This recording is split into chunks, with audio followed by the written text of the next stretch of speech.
Assalamualaikum warahmatullahi wabarakatuh. Selamat pagi teman-teman.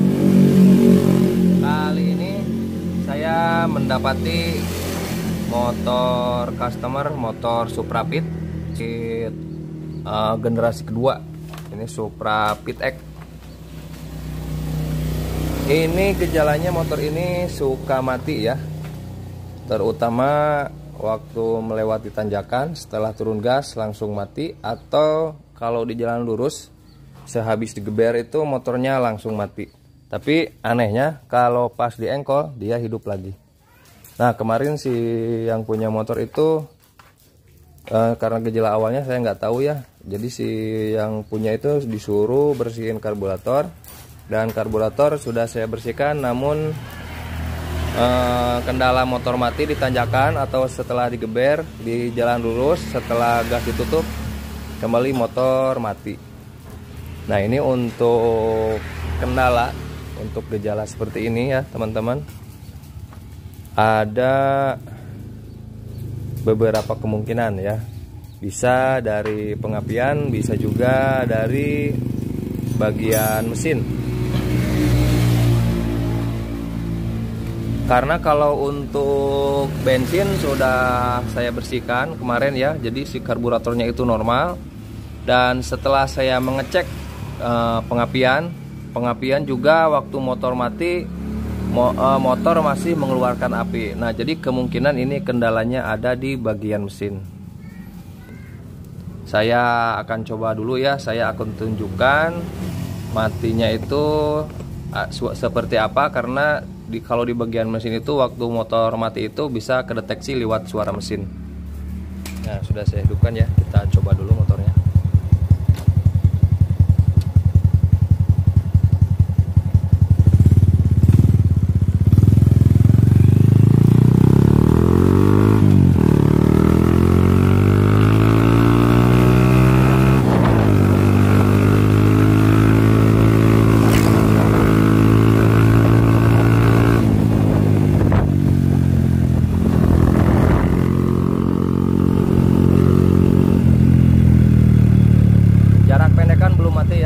Oh, nah udah mulai terasa nih.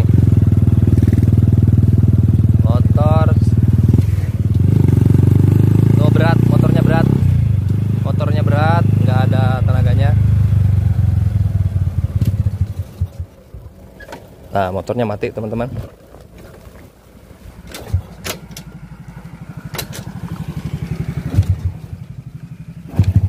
Tuh, waktu engkolan pertama dia nggak mau hidup, tapi engkolan kedua dia langsung mau hidup ya. Kita coba lagi.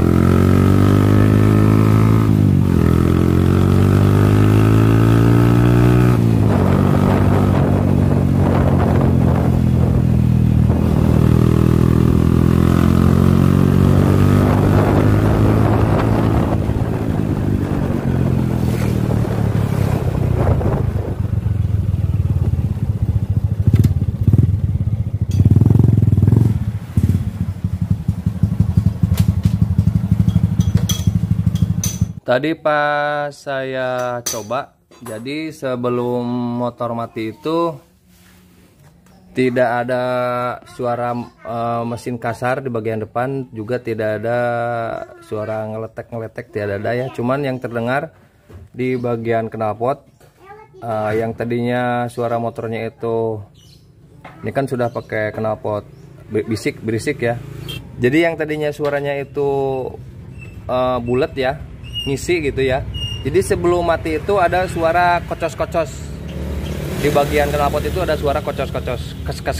Jadi seperti ada suara kebocoran kompresi.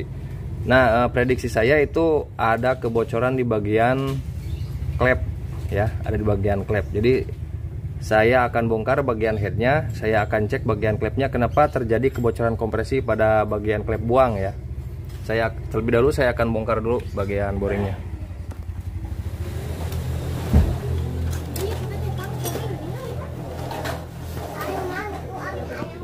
Nah ini bagian headnya sudah dilepas ya, kondisinya seperti ini, sangat kotor. Dan waktu kita coba tadi ada kebocoran di bagian klep buang ya. Kita akan masalahnya kita akan buktikan masalahnya dikarenakan ini bukan kebocorannya itu hanya terjadi ketika RPM tinggi atau ketika motor berada di putaran atas. Kalau kendalanya hanya ada pada RPM yang tinggi, itu biasanya masalahnya ada di batang klep yang seret di dudukannya atau pada bagian bos klepnya. Jadi pergerakannya itu terlambat sehingga ketika motor atau mesin berputar, nah ini sebagian klep buangnya itu telat untuk menutup sehingga terjadi kebocoran kompresi. Nah kita coba cek ya. Ini kalau untuk klep masuknya ya terbilang lancar. Kita cek bagian klep buang. Saya tekan dari bawah. Tuh agak susah ya. Nah agak susah sampai saya tekan keras sampai si klepnya itu mental keluar. Tuh agak susah ya, agak susah baliknya. Nah ini yang mengakibatkan kebocoran kompresi pada RPM tinggi. Nah kita lihat bukti fisiknya. Nah jadi batang klep itu, nah teman-teman bisa lihat sendiri di bagian batang klepnya di sini tuh ya. Kalau klep masuk, saya lap dulu olinya. Tuh ya. Kalau klep masuknya bersih ya, ini enggak seret, lancar dan bersih. Tapi kalau bagian klep buang, nah teman-teman bisa lihat ya. Jadi bagian batangnya itu sampai sisi ujung bagian atas. Nah ini nih. Nah kalau ini klep masuknya bersih ya. Kalau ini ujungnya itu penuh dengan kerak. Nah kerak-kerak ini adalah sisa pembakaran pada motor tersebut ya, pada motor ini ya. Jadi untuk mengatasinya kita hanya membersihkan bagian batangnya saja agar tidak seret lagi ketika masuk ke bagian bosnya. Nah bos ini nih, bos yang ada di bagian dalam ya, biar nggak seret lagi kita bersihkan bagian batangnya. Nah teman-teman bisa pakai pisau dulu untuk membuang keraknya. Tuh, agak susah ya, karena kalau pakai amplas itu agak susah. Menggunakan amplas itu saat menghaluskan saja. Untuk proses awalnya kita menggunakan benda tajam, bisa pakai pisau atau alat yang lain. Nah ini pakai gergaji besi yang sudah saya runcingkan ya, sudah saya pipihkan. Nah ini bersihkan. Kalau keraknya sudah terbuang, lalu dihaluskan pakai amplas. Usahakan jangan amplas yang terlalu kasar ya, jadi pakai amplas yang halus saja.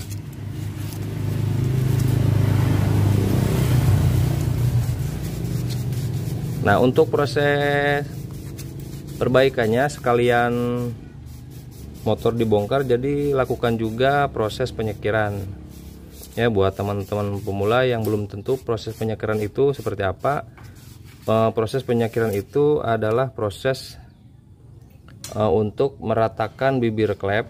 Nah ini biar tidak terjadi kebocoran kompresi. Nah ini kan bibir klep ini tak nempel di seating klepnya, jadi kita sekir. Boleh teman-teman lihat cara penyekirannya di video-video yang lain. Untuk proses penyekiran itu fungsinya untuk membersihkan atau agar si bagian bibir klep benar-benar nempel ke bagian seating klepnya, agar tidak terjadi kebocoran kompresi ya. Nah ini terlihat di bagian dalamnya ada sisa-sisa pembakaran juga tuh, keraknya banyak menempel. Teman-teman bersihkan juga, bisa pakai obeng ya, bisa cari obeng min, obeng yang kecil, bersihkan di rojok-rojok. Naon bahasa Indonesia teh rojok-rojok teh? Ya intinya dibersihkan saja. Ditojosan ya. Nah di bagian sininya, lalu di bagian sininya juga bersihkan sampai si kerak-kerak ini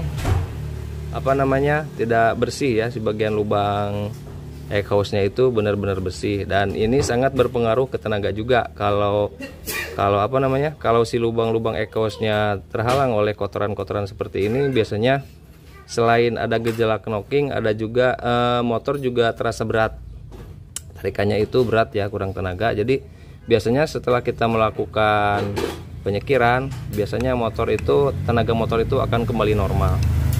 Nah, demikiannya untuk mengatasi masalah di motor Supra Legenda atau seri Honda C100 yang litik di putaran atas atau terjadi kebocoran kompresi di putaran atas, dan kebocoran kompresinya itu biasanya berada di klep bagian buang atau exhaust.